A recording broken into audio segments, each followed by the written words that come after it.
Lewis. Look at the figure. Look at the turn. Oh, that was brilliant, Luke Bruce. Lewis runs into the open goal. Thank you very much. The Hawks are back in town. And he finishes on. He can with his fourth. He's had a day out. Scrimshaw, half the seas, went for home and nails it. He'll just set it up, looking for the high flyers. And Sicily soaring through the skies. For Warpino to finish it all off. Well, we've had the bye and there's just enough time to take a breath and reflect on Hawthorn's season so far before we look ahead to the massive clash at Marvel Stadium against the Dogs. Welcome to this special edition of the Hawk Talk podcast. My name is Nick Mason and with me as always my co-host, G'day Tiz. Now, before you say anything, I feel like I need to introduce our special guest. Joining us this evening, we do have a returning friend of the show and chair of the Harry Morrison fan club. Welcome aboard once again, Andrew Johnston. Good evening, boys. Thank you very much for having me on board the show. Now, the reason why I've brought you straight in, Andrew, is because I feel like I know what's coming. And I just have to head it off at the pass and introduce a much-beloved segment. It's the return of Connor Corner. Nash, Nash, Nash. Nash, Nash, Nash, Nash. N-A-S-H, Nash. N-A-S-H, Nash. Nash, Nash, Nash, Nash. Nash, Nash, Nash, Nash.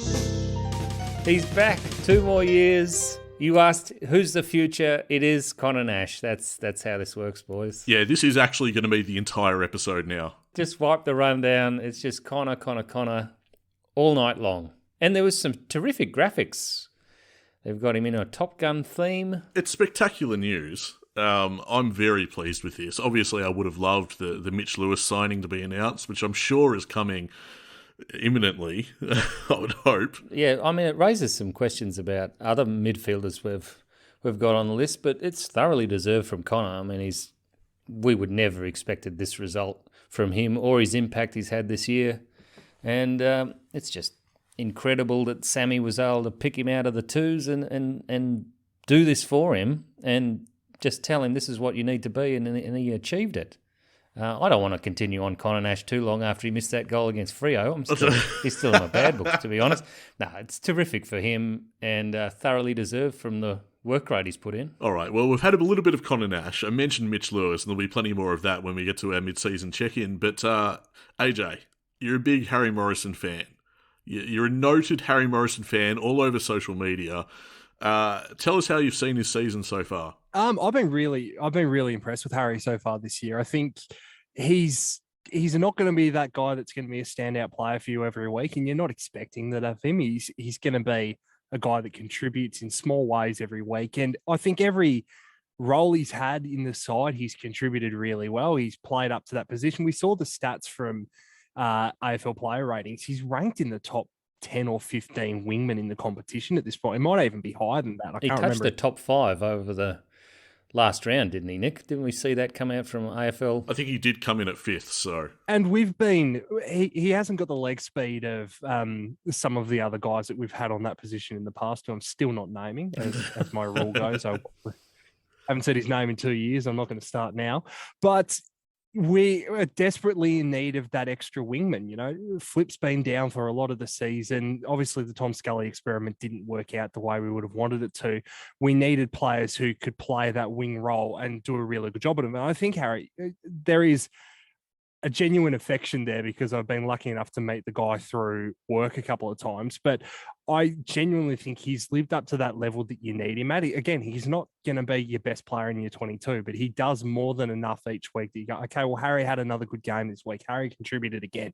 That's exactly what you're looking for a player in that position on the ground. Well, I went from rating him no more than a fringe player to this season. He's safe as houses. He's best 22. I mean, he's not losing that spot anytime soon, it seems like. There's 2 wingmen, and he's got one of those spots sewn up. That's his. The other one, as you mentioned, AJ, is still very much up for debate as to who slots in there. We're still trying to work out that piece of the puzzle. You're also in a good position there where you've got guys who are fighting for midfield spots. And we'll probably talk about in the mid-season check-in that there's 5 or 6 potential midfielders who aren't getting an opportunity. And if you go by what Sam's done so far this year, you probably get a chance to roll a few of those guys through that role and say, well, can you play an inside midfielder, or can you potentially move to the wing and make that position your own? So do you think Harry Morrison is like an upgrade target? Do you think they're looking for someone quicker, and Harry would be better served in a forward line, half forward role? He certainly knows where the goals are. Yeah, beautiful kick and wonderful inside 50 delivery. Yeah, that could be what he ends up being. Is he could be a stopgap wingman while you find the guys who are going to belong there. As Nick said, I don't see him coming out of the best 22, no matter what position you are. I think you can find a position up forward potentially for him going forward. As you guys said, he's got a lovely kick. He doesn't miss when he gets those opportunities. And we've also seen him go back a little bit here and there and play that role relatively well. So he could become a utility kind of player around the ground where he can do a job for you every week. Harry Morrison, handyman. He's slotted in very nicely into the Hawthorn lineup this season in particular. I guess that's a cue for us to move on to our mid-season check-in, where we do have a bonus episode over on Patreon in which Tiz and I grade each of the players, and we go very much a deep dive, player-by-player analysis. This is going to be a bit more broader than that, I suppose. I want to start with you guys chiming in on your really pleasing win of the season. Ooh, best win, eh? Well, it has to be Geelong for me. It's always the big one. And I mean, from the rest of the season, looks like Geelong are trying to get in the top four again. Certainly play finals. When is that cliff coming, Nick? It just doesn't arrive. Well, the cliff comes in September. We know that.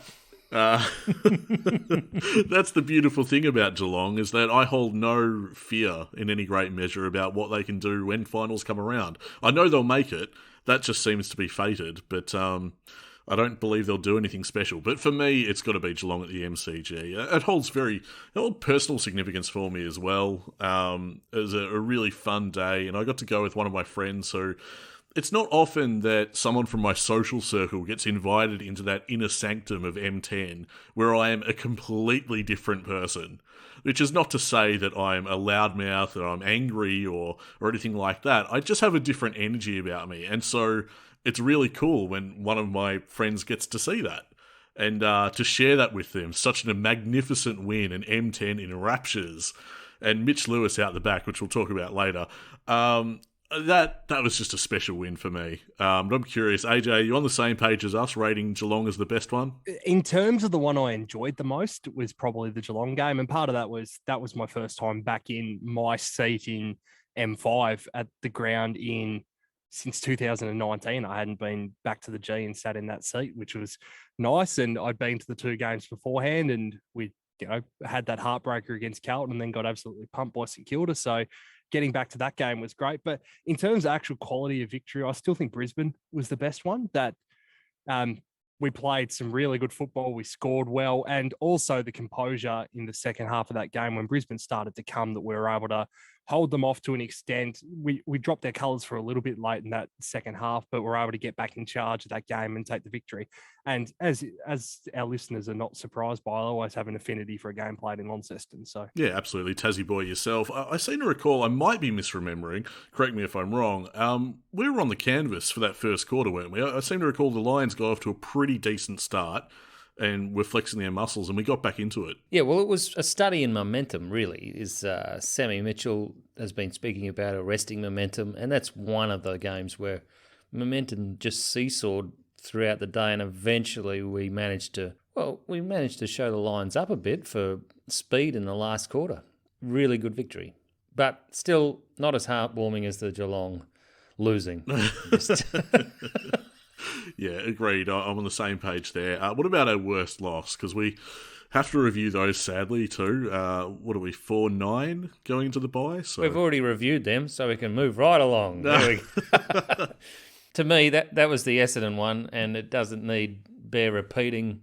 That was just a complete stuff-up of a football evening. Yep. Essendon, and it's not even close. Yeah, that's right. Essendon and daylight. Even on the tram in, when news filtered through of their late outs, I just had this sneaky suspicion. I thought, the stage is set. I don't like this. Everything's stacked against them, and I feel like there's a famous victory in the works here. Or as far as they're concerned, a famous victory, but a big blunder, a big dropped game for us. I don't Yeah, that's one of the more miserable experiences I've had in the footy lately, so I'm happy to move on from that. What about our PCM podium placings as they stand? Obviously in flux, in progress towards as we move towards the end of the year. But who's your gold, silver, and bronze at the moment? Oh, you'd have to go Sicily top, Newcomb second, and then there's a whole raft of players that could be third, I imagine. But Lewis would be up there, wouldn't he, with Amira, and Amira's had a couple of really excellent games that you tend to forget. Tom Mitchell's still doing Tom Mitchell things. I imagine he's getting votes inside the club. Yeah, I initially, when I started thinking about this, I had Tom Mitchell as third, but, you know, O'Meara maybe as well. You're right, there are a few in the conversation. Dylan Moore, but potentially. Hardwick has been a regular staple in years gone by. I'm not sure he gets near it this year, though. I've got Harry Morrison 1, Harry Morrison 2, and Harry Morrison 3. Personally, now I reckon I've got Sicily, Duke, and Dillmore as my top 3 at the moment. Yeah, as I read the rundown, that's what I've listed as well. But that number 3 is absolutely up for grabs. So Harry Morrison would be a good show for that bronze, I reckon. But that's all the official stuff. But let's bring it back to a personal basis, where you could put Harry Morrison as the 1, 2, 3. Who are your most enjoyable Hawks to watch through to the bye? I've probably got Dylan Moore at number 1 this year. I love. We knew how good he was, and there was all this bluster at the start of the season because Champion Data had rated him as an elite player, and you heard people outside of Hawthorn saying, "Oh, who even is this bloke?" I think he's taken an even bigger step on where he was last year, and I mean, he's only he's had one game where he hasn't kicked a goal this year. You might be right about that. Yep, that's right. Because he was on a wonderful streak for a while there, goal every week. Exactly right. And then they've also had the opportunity where in certain games he'll kick a goal in the first half, which is a pattern for Dylan. Then they've been able to throw him back if they have to, and he's been able to accumulate a bit of the football where he can continue to play that role that he's played so well on the forward line. So I reckon Dylan Moore at number 1, James Sicily at number 2, just because it's so good to have Sis back. And it doesn't look like he missed a year and a half of football. He looks like he's barely missed a game in any of that period of time. Number 3, he hasn't had a perfect season. He's missed a few games through injury, but because we're talking enjoyability of watching, I still think when he's on, there's no one better at Hawthorn to watch than Chad Wingard.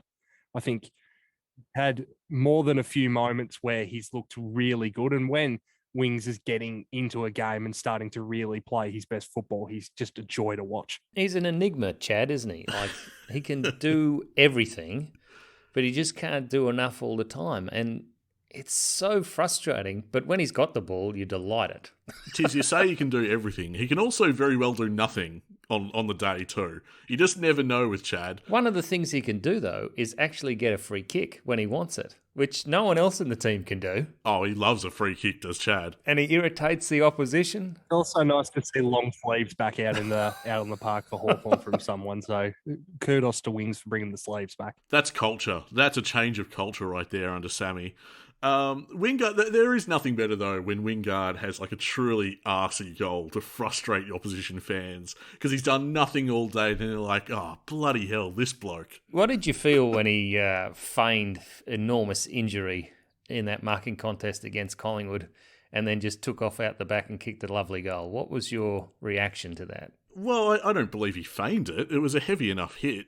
I think he just recovered well enough. Yeah, oh, come on. You don't get up that quickly if the bloke put his knee through. Oh, you do if there's a goal on, sure. Exactly. I agree with AJ. You sniff a goal and Chad's just blazed away. I could have had both of my legs broken in if there was an open goal square up and the goal ticket.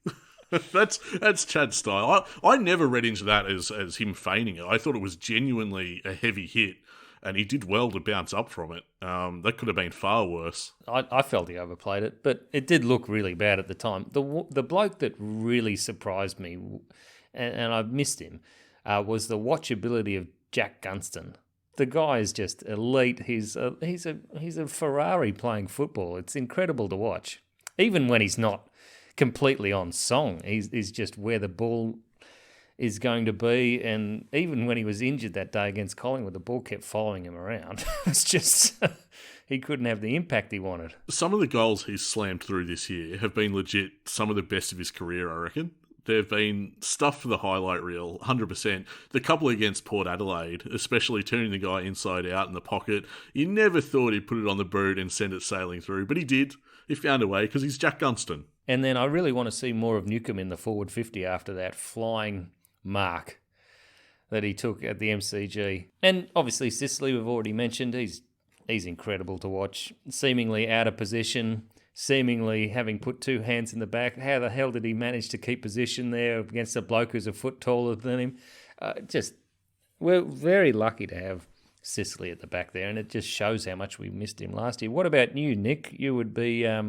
is Lewis getting a mention here? Or? This is the most indulgent number one I reckon I've ever picked for this sort of thing. Absolutely, it's Mitch Lewis. I don't want people to think like, oh, I'm so vindicated. It's not about that. I'm not rubbing it in people's faces. I'm just purely... You're the one that marks the goal down when he starts to lead. It's ridiculous. Isn't that such a good feeling, though, that there's a key forward at Hawthorn where when the ball gets into his hands, or if the ball's in his general vicinity, you're like, we're on here. There's a real chance he's going to clunk the thing. And if he gets it into his hands, you feel like he's going to kick it. We haven't, no disrespect to anyone other than Jack Gunston and Luke Bruce in the last couple of years, but we haven't had that in a while. Yeah, it's been a long while since I've been able to call it when the ball is sort of mid-arc, heading into the forward 50, and I just say aloud, yep, he's got it.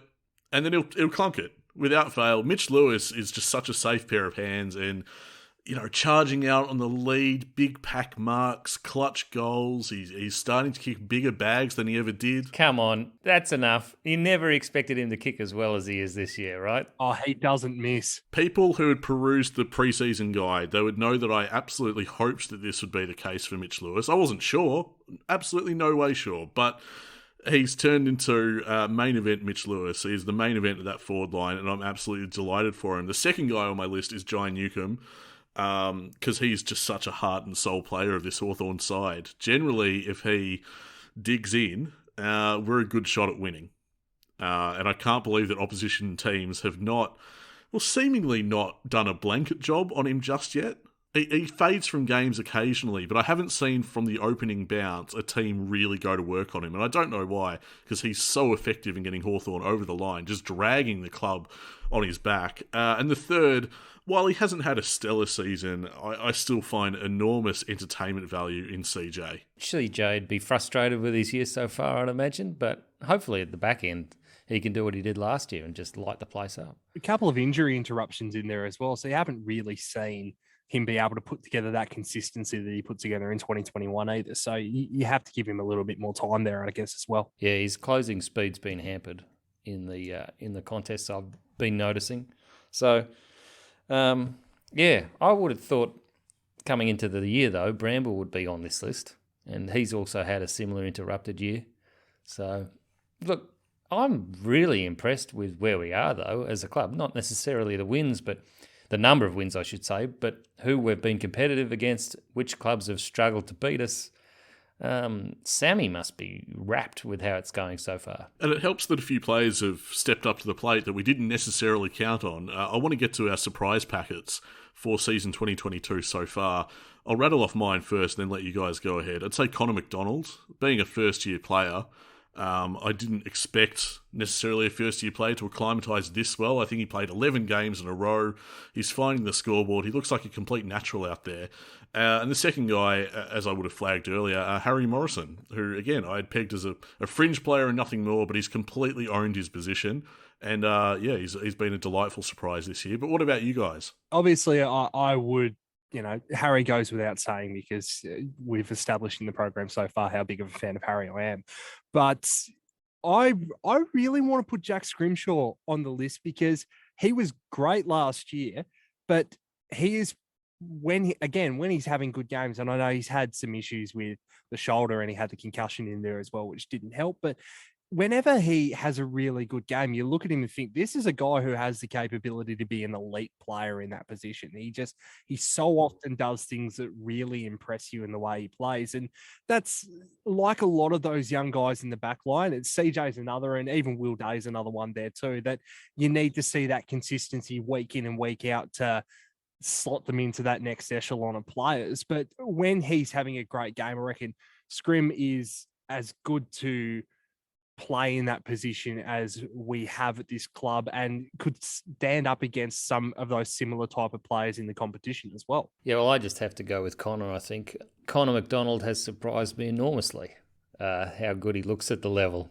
And then he surprised me again at VFL when I thought he would struggle all day, having struggled for the first half, but moving outside of the pack situation, he led to that victory at VFL level. So I'm very impressed with him and very excited about what he'll be in 2 to 3 years' time. What about the flip side, the most underwhelming? Now, I do suspect that there might be a consensus here, but I'm going to chuck it out there anyway. What do you guys reckon? Mate, I gave the bloke an F. I think it's pretty clear. Patreon.com/HawkTalkPod. James Worpel is having a dog of a year. I was going through his stats earlier and I was looking at some of our midfielders where they sit, averages, below average, different stuff like that. And look, he's just fallen off the perch, and it's a lot of work back. I thought Warps unfortunately was too easy of an answer because we love him, but it's just not working out for him this year, which is really disappointing. So I went with another one, and I hate to say this too because I absolutely adore him, but my most underwhelming so far this year has been Luke Breust. Yeah, it's funny you bring that up because in the lead up to this recording, I was watching highlights from our games this year, and he still has the ability to bob up with some absolute rippers. Bruce is important, but those moments are starting to become few and further between, and I think he does fade significantly.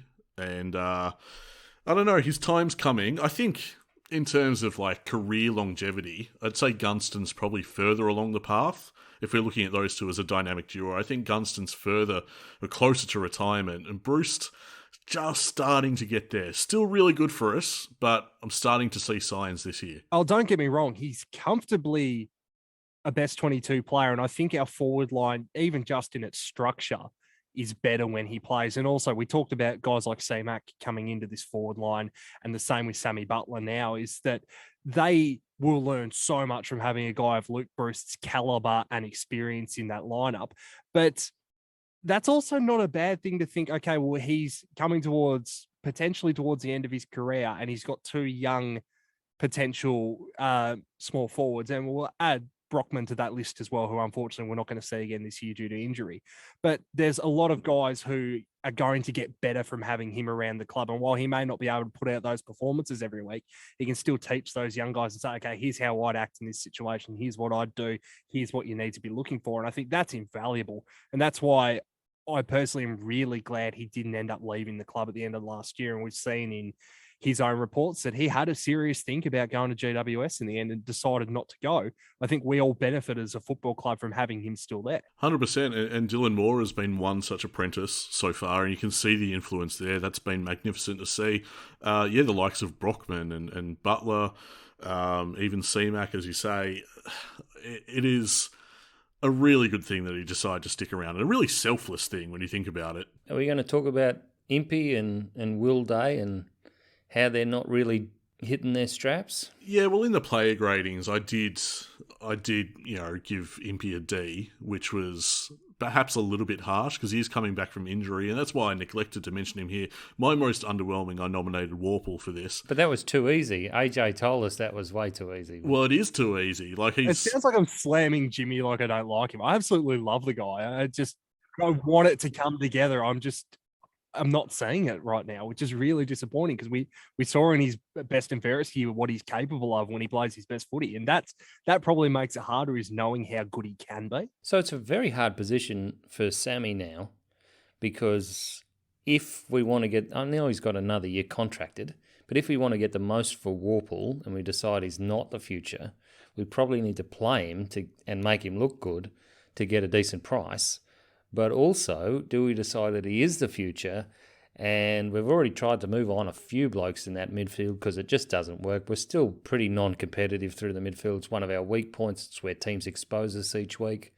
Do we just back him against someone else? And I know Jager Amir has been put forward and has played quite well forward. So, but also he has the least durable body, I expect. So that would be on the cards as well. And look, I think Warple has to come back into this lineup, but how are they going to make him look good, and how are they going to? Can they find a spot for him, and do they want to? I guess is the question. Many moving parts to this midfield, eh? That is one of the more intriguing questions for this second half of the season. Is we know that's still a project. How are we going to go about it? Is the question really? And Newcomb's gone completely past him. It's just ridiculous how far Nukes has gone, and Warple's struggling to find even a secondary position at VFL level. So it's just really hard. But Duke's also in a similar position to where Warple was in his second year, in that he's taken this giant leap forward and is being a catalyst for our midfield rebuilding. And that's exactly what Warple did the year he won the best and fairest. So I don't want to talk down John Newcomb because I reckon he's going to be a star, but you also need to watch where he's going to go in the next couple of years. That's exactly right. I think Warple was totally derailed by Tom Mitchell coming back from injury and being a Brownlow medalist and taking up the mantle again. So it's just, there's too many like-for-likes in that midfield, and they need to clearly define what they're doing going forward, because let's face it, O'Meara and probably Mitchell are not there for the next premiership anyway. No, that's what I'm beginning to suspect. It's still very much a work in progress. We're going to move on to our favourite goals, respectively, for the season so far. I've already mentioned mine, so I'll get it out of the way. I think the closing stages of the Geelong game at the MCG, Frost hack kicking it to the centre of the ground. There's a contest, Bruce stands up with it, punts it forward, and Mitch Lewis is in acres of space inexplicably, and it runs into an open goal, and that's the contest. That had me jumping for joy. I know it's not the most skillful. It's not even Mitch Lewis's best goal of his season. That one would be the one from outside 50 against Brisbane. That was the best of his career. But the one that I enjoyed most was that sealer against Geelong. I mean, Tiz is already disappointed in Chad Wingard going full Lazarus and recovering in that game against Collingwood, so I can't talk about that one. No, I'm with you, Nick. I reckon that goal from Mitch against Geelong, because I'm singing to the choir, I guess, when I say that you never feel safe against Geelong when we're playing those games. But that was the first time all day when he put that one through that we kind of looked around in the section and the members were like, we got this. We're home here. And it's a nice feeling to have that against Geelong. I think we all know that much. We still do have some of those moments against Geelong. Like that rivalry, although we're in different parts of the ladder, that still heats up every single year. You remember the closing stages with O'Meara a couple of years ago, and yeah, that snap on the run. Just so many great moments, and all defeating Geelong, hey? One of my favourite goals, I think, because of the dash that Impey showed and careless abandon to just attack Collingwood, and then all of a sudden it was in Connor McDonald's hands, and I thought, we haven't looked likely at all. There's a lot of pressure on this kick, and he just relaxed and put it straight through from about, I don't know, was it about 45, 50? Great goal. And I thought, that is a young man who's going to be playing 150, 200 games for Hawthorn right there. It was a hell of a play. It was a rickety race through that corridor, and to get it done on the run was really pleasing to see. He also just reminded me of Josh Ward's first goal. I thought was an absolute ripper. What about our favourite marks for the year? Probably a bit tougher. I found this particular category a bit tricky to recall who's taken an absolute hanger. There hasn't been many of them. Mitch Lewis versus St Kilda right at the end of the game is one. Dylan Moore versus Sydney. I think Dill's taken a couple, hasn't he, this season? But yeah, they would be my two. What about Frost? Down at Launceston, my God. And then he kicked it. Frost coming from 3 defenders deep to take that grab is ridiculous. Commentators are all, what's Frost doing up that end of the ground? And he just launches. Split-second vindication for Mitchell. I'm with you, Nick. I reckon Dill Moore's against Sydney down in Tassie is the one that really stood out. I was a bit like you. I'm like, when I went through the rundown this afternoon and had a look at that question, I'm like, do any really stick out? And that's the first one that jumped into my mind. So I'm like, well, if that's the one that's standing out, we'll probably have to go with that. It was a classic sort of training bag sort of mark. I can't remember who he took it over, but it was just sort of picture perfect. It wasn't anything that snazzy or sensational about it, but he just sat on the guy, got good air, and just landed perfectly. It was like, That's just stuff that you do when you lead up to the match. Well, I've already mentioned Newcomb's mark, so I don't know why he doesn't sit forward more often. It just frustrates me. Yeah, God knows the rest of the midfielders do. Well, I guess he can't be everywhere. He's one of our best rebound 50 players. What about the players that are set for a big second half of the season? This is going to be the question on a lot of listeners' minds, I reckon. Well, DGB, a lot falls onto his shoulders now. I know he got dropped to the VFL for some reason that a lot of people can't define. But now with Frost out for a while, looks like there's a lot resting on his shoulders unless they go the blank check and just bring him into the lineup for... well, we've got the Dogs on Friday night, so they've got some tall forwards, but I don't know. I feel good about this Friday. Just thought you'd sneak that in. I'm excited. We get a 7 o'clock game. We'll get to that game in just a second, but I had a few nominations for players that might step up in the second half of the season. Blank being one of them. I think he'll get his chance. Whether or not it's this week, I'm not too sure. I think Reeves will continue to really impress and establish himself as quite a good ruckman. That's my prediction. And also I think Finn McGuinness might find his way back into the lineup, and I hope it's as a midfielder. Can we please pull the trigger on that? Give him a go. See what we've got with him as an inside mid, please. I'm in the same position of probably putting Finn as the top of my list. And I look back to that Melbourne game. The blanket job he did on Ed Langdon in that game is some of the better tactical stuff I've seen from Sam Mitchell. And we've talked previously on this show, and it's a common talking point around Hawthorn fans is if Finn can be a tagger going forward.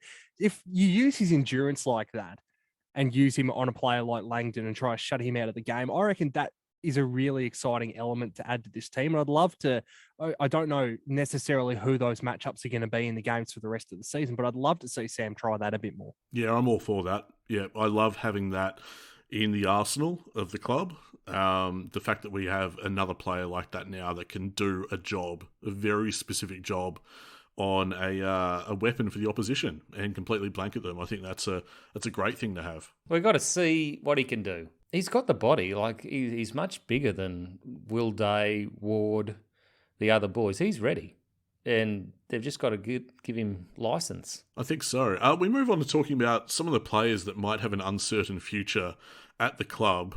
I've named at least 3, but I'm curious as to which players came to mind for you guys. Josh Morris. You want to tackle that one? Well, he's playing great footy in the VFL, but do you earn a contract off just simply playing VFL? I don't think you do. If you can't break into the senior side, if you're not getting a look in, then you probably don't keep him around. You don't keep him on the books. I mean, that's my point. That's my concern with him, is that he reeks of James Cousins to me, in that he's a guy who can really play well at VFL, really look good at that level, and then you bring him up to the AFL level and he just doesn't look like he belongs there. And the fact that he's had one crack at it this year and that was as an injury sub, to me, it seems like they don't have that faith in him either. And at the end of the day, the list decisions are being made on things like that. They're not being made on personal opinion of what a guy's like or what he's going to contribute. It's been made on whether you see him play at that level regularly. And if the club hasn't seen him as a genuine option so far this year, I find it hard to see how they do. That's been the case for, well, let's see, Phillips. He was finding it very hard to stay on that side, kept getting dropped, and he was taking big numbers at VFL and looking well above the level down there. So you'd have to wonder where he stands at the end of the year, especially if he can't get back into good form or good fitness by the end of the year. The other bloke is Howe, who keeps flitting in and flitting out of the lineup. That'd be another bloke I'd be talking about and wondering. And Jekka, even though I see his ceiling is very high, didn't hit his straps at the beginning of the year, even though he had Kaczynski next to him down there, which should have made things easier. And now is injured. And, I think Box Hill will make finals. So he'll have his stage. But, yeah, you got to make 5 changes.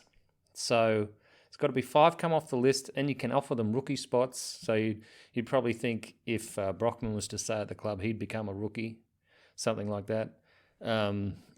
So, yeah, apart from that, the Connor Downey is also one guy who hasn't impressed either. And he had big raps coming to the club, and I know he spent very little on him to get him there. But it was interesting on the night, other clubs were talking up how much they wanted him, trying to force our hand, and we wouldn't be budged. Moving back to your point on Jekka, that was very similar with what we saw with Sam Grimley when he was at the club, and that he looked like he had an incredibly high ceiling, and I just didn't click. And sometimes that's the disappointing thing about football, is that you don't have that extended period of time like you do in some other sports. Like, as you guys know, I'm a baseball nerd. You can leave a guy in AAA for 6-7 years and see if they develop into being quality enough to make a major league roster. And you have that ability to really work with them, really give them a chance to develop. You don't have that opportunity with this sport. Sometimes you have to make those hard calls. And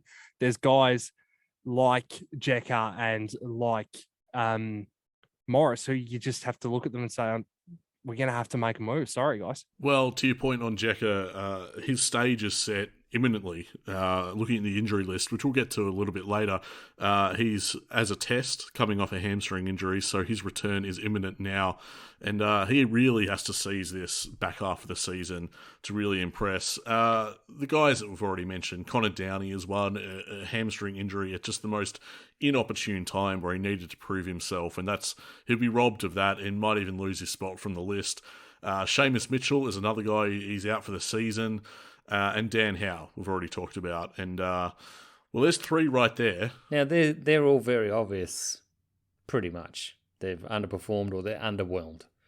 What about the guys whose best is behind them, who are much harder decisions? I want examples. We've already mentioned Bruce. You're looking at Gunston. You got Liam Shields as well. Their best is probably behind them, even though they can win you a game, 1 in 3, 1 in 5, probably. And Shields has proved his worth when he's been selected. Very, very dependable, doesn't make errors, can get shown up on the speed side. But if Sammy is, as he was last year, trying to move people on, trying to reshape the list as quickly as he can, these are some decisions he will be making. What about our win-loss record from the remaining games? If you look into, well, how many games have we got? It looks like 9. How are you guys looking at the rest of this season? Do we win too many more? Well, that's the question. How many's too many in terms of the draft hand? It is a little bit like that, yeah. You're a bit torn at this stage as a Hawks fan because you don't want to win too many, but also from a selfish perspective, you want that joy in your life, don't you? There's nothing like a good win. I said to a few friends of mine going into the season, I thought we're about an 8 to 10 side, 8 to 10 wins this year. And we're 4-9 at the moment. So you look through the remaining games, I'm sure we'll go through them a little bit further into detail, but Crows at Marvel Stadium stands out to me. Eagles at the MCG, you have to win that with how West Coast has been playing. We go to Hobart, which is really weird. It's so strange to see us go to Tassie and not go to Launceston, but we play North in Hobart. You'd hope we could win that. And then on top of that, you've still got 2 games in Tasmania. One's against Gold Coast, who stitched us up, obviously, up in Darwin, but you feel like in Tasmania, that's more tilts towards Hawthorn. And the same with the Dogs in round 23. And as Tiz said, he's already pretty confident that we're going to win this week. So you can see them winning another 3 or 4 games in that run. And judging by, I think it was Champion Data said, we've got the second easiest run home of the whole competition. Yeah, it is a great run home. I have us pegged in for 4 wins, and that'd be Crows, Eagles, North, and Suns. Suns being the one I'm least confident of in that group. I don't think we'll get 5. That's starting to stretch it a little bit. I wonder what 4 wins does for us, though. That puts us in that no man's land on the ladder, unfortunately, and that does affect our draft hand. So I don't know. As Tiz, you mentioned, I'm pretty torn on it. What if we got 3 in a draw? Would that be all right? Depends who the draw's against. North. No. Not having that. Listening to coverage of the football on the weekend, they were talking, I believe it was one of the Fox games that I was watching, 13 wins is probably going to be 8th this year. It's going to be a relatively high winning season to get into the finals. So 8 wins, that's probably still 13th or 14th on the ladder, which that's an early enough pick that you'd be relatively happy with that, I think. Well, speaking all things wins and losses, we do have a game this Friday, 7 p.m, coming back from the bye. It's Western Bulldogs versus Hawthorn at Marvel Stadium, and a bit of a selection dilemma yet again here for Hawthorn, as Frost comes out of the side, and not sure who else, but you've got the likes of Gunston, who could be available, and Mitch Lewis is set to come back in. You've got Tom Phillips, who's available. Jarman Impey could come back. Oh, I think it's pretty obvious, Nick. Jack Gunston starts at fullback. We're just throwing the magnets around this year. Frost is going forward. Gunston's going to defence. They're going to play Ned Reeves as the rover. They're putting Nuke in the ruck. It's just going to be madness in the second half of the season, ladies and gentlemen. Lockie Bramble's at the concession stand buying a hot dog. Harry Morrison sitting in the stand with me, just having a beer and a chat. It's like my Lote teacher who coached us in Year 7 footy coming out and saying, all right, where do you want to play this quarter? I still said fullback. There was something wrong with me, I tell you. This says a lot, I feel. What are we thinking, guys? Who do you bring in for this game? Because, also, who do you bring out? Frost is the guy that we can't budge on. He's got an injury. 3 to 5 weeks with a knee complaint. So who comes out, who comes in? What do we think of Jackson Callow? Missed that goal, didn't have much of an impact all day, but I feel like he's a bloke that needs to be told, you've got 3 weeks in the seniors, have a crack. Yeah, I like the cut of his jib. I want to see more of him at the level. I'm just not necessarily convinced he holds his spot, that's all. Well, he seemed to be a basket case, just totally nervous for much of that game. Jackson is connected to my former club, North Launceston, so I will not have this disparagement set against him. From that side, you probably have to see Kyle Hartigan coming out of the team. I know that's 2 changes to the back line and relatively key pillars in losing Frost and Hartigan, but that opens the door to bring Granger Barras back into the team, which is always a good start. Josh Morris, do you give him a proper run this week? He came in as the injury sub, didn't have a lot of opportunity, and I think he ended up with, well, I know in fact he ended up with, because I'm reading his stats at the moment, but he ended up with 1 handball for the game. So he didn't even get a crack to see if he was going to have any impact on the game. Anyone who's watched Box Hill will know what I'm referring to. There's something there, and if you're going to flip the switch on that, now is the time to do it. But I don't know. Does Bramble, like Impey's out of the side at the moment, does Bramble hold his spot? Because if he doesn't, then that's an opportunity for Morris, I feel. But yeah, I don't know. I think Blank might be a chance. Maybe they don't do it this week. I don't know. We've got a real advantage in the ruck this week. So if we play tall forward, we might be able to have some... Look, I'd just love to see some more easy goals. Said Hawthorn fans everywhere. Because they all seem so hard. We had to work very hard for the goals against Freo, and they got some very easy goals, and I just want it to happen where we just get the easy goals and they have to work really hard. Can we organise to get you down to the Hawthorn rooms? I just want to see some easy goals, guys.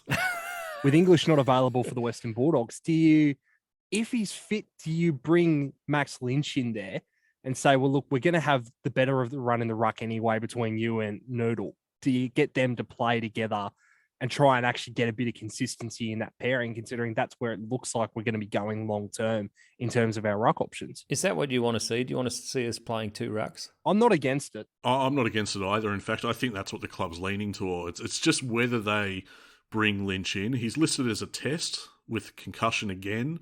So maybe he misses another week. Maybe he's available. I'm not sure. Gee, you're talking about blokes who have had a bad run too. Wow, has he had a bad run this year? He's the most unlucky player I've heard of. And he's actually launching a podcast coming up this week. So it should be interesting to hear everything he's gone through. I've no doubt he'll recount some of his tales from this season. But if they don't bring Lynch in, that could be cause to retain Callow. Just to try and stretch the Dogs for a big body, like play Callow in the ruck and have Reeves resting forward. That could be dangerous for the Dogs, or vice versa. How far are we away from seeing Long again? He's listed as a test, coming off a hamstring. So whether he comes back in a Box Hill this week, I guess we'll wait and see. I'm itching to see him in the AFL. Yeah, same.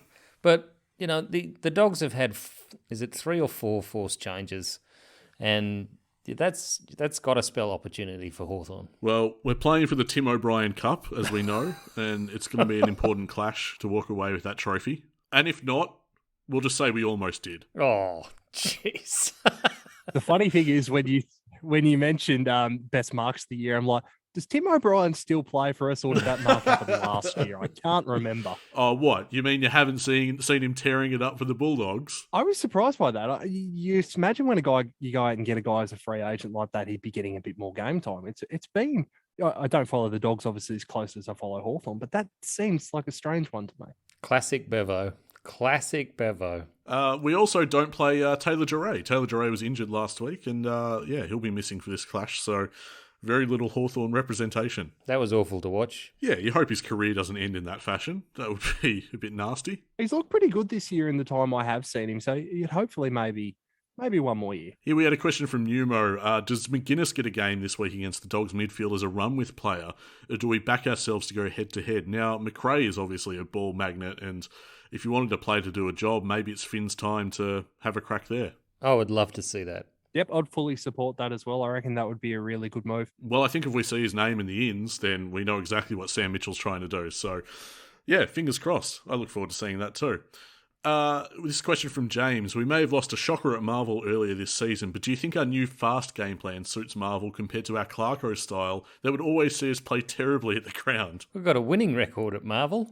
We do. And Clarko's been there most of the time. So there were things that didn't come together with the Essendon game, clearly.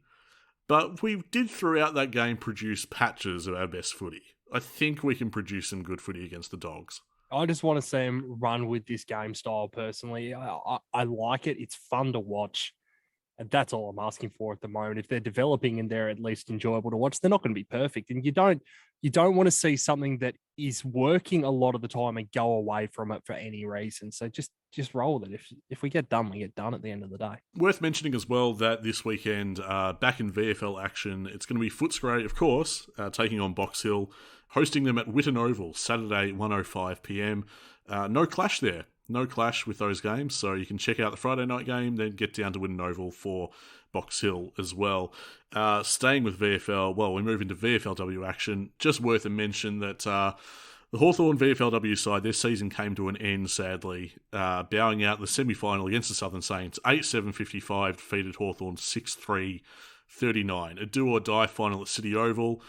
It was a shame that such a sensational home and away season had to end like that, but lick our wounds and look forward to the AFLW, I suppose. Well, the AFLW is the priority, as we found out. All those players moving into pre-season, and I thought they did extremely well to match it they came back in that third quarter and they looked a chance when they were totally undermanned. So yeah, I mean, it was fair to say that it was a pretty new-look Hawthorn outfit compared to even the week before. Undermanned against Essendon horribly, and then a very young and experienced side going into that semi-final, even more so, as we missed all of our AFLW players. And as you say, Tiz, slamming on 3 goals in quick succession was very exciting. We did pinch the lead, but the Saints were opportunistic. We made some terrible mistakes, and they just ran away with it in the end. And yeah, disappointing end to the season for them, but riding the bumps with a grin with that team from the start of the season through to the end, I think everyone should be very proud of what they created and what they achieved. This is a club that produced 15 AFLW signees. They're basically a footy factory, the one club. And it was a lot of fun. And now we're on to something huge as well. If you've been following the social media accounts, and I'm going to give a massive shout out to the great Meg Hutchins, who's been tagging every new player in her social media. So it's like, okay, cool. I can quickly build up following our list. And they're showing videos from their training and what they're getting up to inside the inner sanctum of Hawthorn's AFLW setup. And I'm excited. I'm so excited to see what's happening with it now.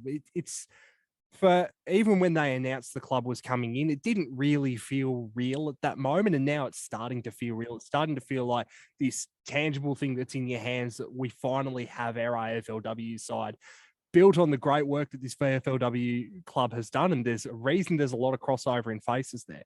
but it feels real, and you're starting to really get that hype for what this season's going to bring for this football club. And I just want to speak to that hype as well. I might have shared this on the podcast in a previous episode. I don't really recall, but it was in M10 one afternoon. It would have been at halftime or something, chatting with a guy that I hadn't seen in standing room before. And we got talking about the VFLW because I was excited about the team's season. They basically, hadn't lost a game since February. We're on an absolute roll. And I was saying how excited I was. And the guy's like, just not really into women's footy. It hasn't really connected with me. And I'm like, mate, we've got a team now. And I promise you, if you invest your time in it, as I have, this is the first proper season of women's footy that I've really followed from start to finish because it's brown and gold, basically, because it's Hawthorn. And I wanted to ride the bumps with the green into the AFLW season. When you start connecting with it, you'll get swept up in it. You will start having favourite players. You'll start watching the highlights. You'll read the news. You get into it. And I very much encourage everyone to, follow Meg Hutchins' lead. Get swept up in it. Find out who these players are. Follow the draft. That happens Wednesday, June 29. When you catch that wave, you'll absolutely love it. I promise you that. That's the other thing there too, is that there are a lot of fans who would follow our men's club and haven't been able to get into AFLW, and they might watch a few VFLW games here and there. And I get that because it's hard to invest in something where your club's not involved, but this is our club at the end of the day. This isn't a women's team that just happens to be under the banner of the Hawthorn Football Club. No, this is the Hawthorn Football Club. This is as much a part of who we are as anything that we do. So get behind it, embrace it, and as Nick said, you're not going to regret it. You're going to feel that you're a part of something special. And also, I don't know many people who are alive in 1902 when the Hawthorn Footy Club were founded and have been following them then their entire life. You have an opportunity here to be there on the ground floor and be a part of building something with this team. And that, to me, that's really exciting. Well, we were there for that VFLW Premiership. That was a great day. And there's been some real effort in trying to create an ethic and an ethos around the women's team. And I just want to point out, if you remember last year when we played Gold Coast in the VFL, and I seem to remember they had 4 listed Gold Coast players and the rest were call-ins. Well, that's practically what happened on the weekend in that final. And for them to find it within themselves to kick 3 goals to catch the lead in the third quarter is just pretty ridiculous when they had really no time to gel. So, look, it'll be a fantastic start to the AFLW season. And, we have given up this finals campaign basically to concentrate on that. So I expect big things. And no one's happy about it.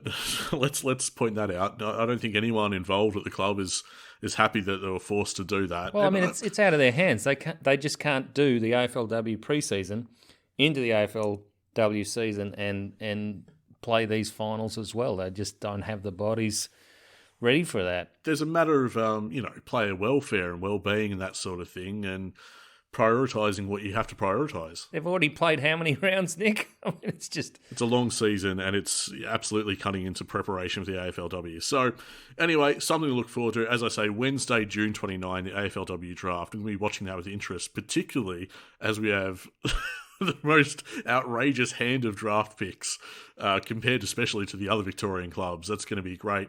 We've got a few questions to get to as we seek to wrap up. This one from Neil. How perfect would Fergus Green be for this team next year?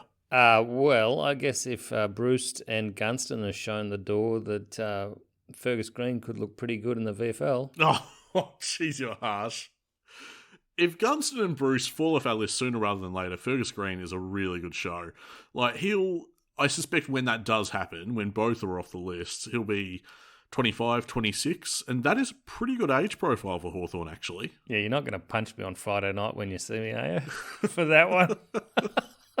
I'm sure I'll find other reasons. Rapid fire questions from Toilet Duck. Yes, Toilet Duck. Good to have you aboard again. Number 1, if it came down to a choice between the Rat or Dipper in their prime, why would you go with Chris Langford ahead of them? Oh, Chris Langford running through the centre of the MCG or Princess Park and kicking to Dunstall was a thing of beauty that even Dipper and the Rat couldn't accomplish. Just couldn't eclipse that. Wonderful. When you walk into my house, the first thing you see literally on the wall inside the front door is Chris Langford holding the jumper above his head after the merger game. That's Hawthorn to me. Like, love all those three, but Chris Langford is Hawthorn. I'm more of a Will Langford fan myself. He can blinder in a grand final in fairness to him. I'm being facetious, of course. Number 2 from Toilet Duck. Would Dunstall have been able to, in his prime, rock a Dermy-style haircut? Oh, he had a massive Mullet phase? Yeah.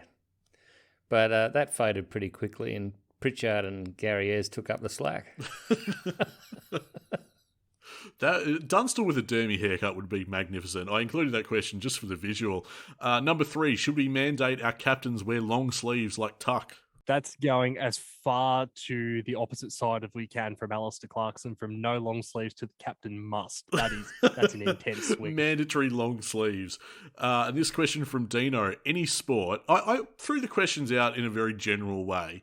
I asked people to hit us with anything since it's the bye round. This question from Dino, any sport, top 3 greatest moments that come to mind? Our personal favourites, or what we'd view as the great sporting moments? He didn't specify. I guess you can take it in any spirit you like. I'll go personal ones. So 2013 prelim, which will probably to my dying day be the greatest game of football I've ever watched and just will forever mean everything to me. Boston Red Sox 2013 World Series run, coming off the back of the Boston Marathon bombings and uniting the city of Boston behind the Red Sox to charge to a World Series. And as you guys know, I'm a big fan of American sports. That won't mean things to everyone, but the numbers 28-3 means the world to me. The New England Patriots coming back from the impossible to beat the Atlanta Falcons in the Super Bowl. It's a pretty good list, Nick. What do you got? Let's see. I mean, 2013 prelim is pretty special. And 2008 Grand Final is one of my favourite days ever. Not just the game, just everything about that day, and obviously the result being a huge part of it. One of my favourite days ever, personally.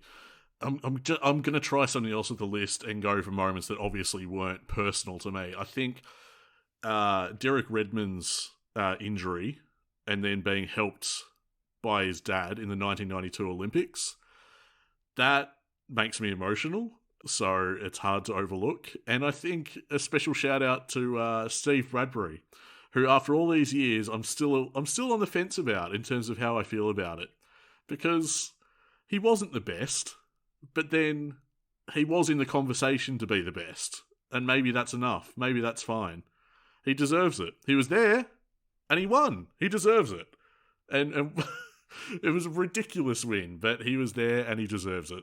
Well, the first really big sporting moment that got me out of the chair and dancing around the living room was Ole Gunnar Solskjaer scoring the 99 last minute of the Champions League.